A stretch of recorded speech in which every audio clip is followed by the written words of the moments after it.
உன் கிட்னியை தானமா கொடுத்தியே, உன் இதயத்தை எனக்கு கொடுக்க மாட்டியா? அது ஒண்ணுதானே இருக்கு.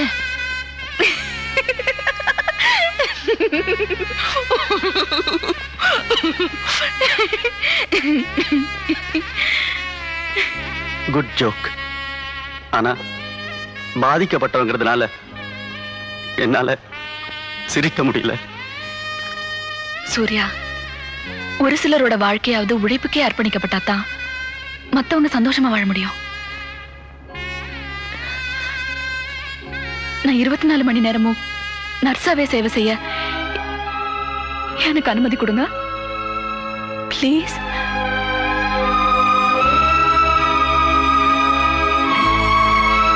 இடைவரும் பலவித தடைகளை தகர்த்திங்கு வாழ்ந்து காட்ட வேண்டும்.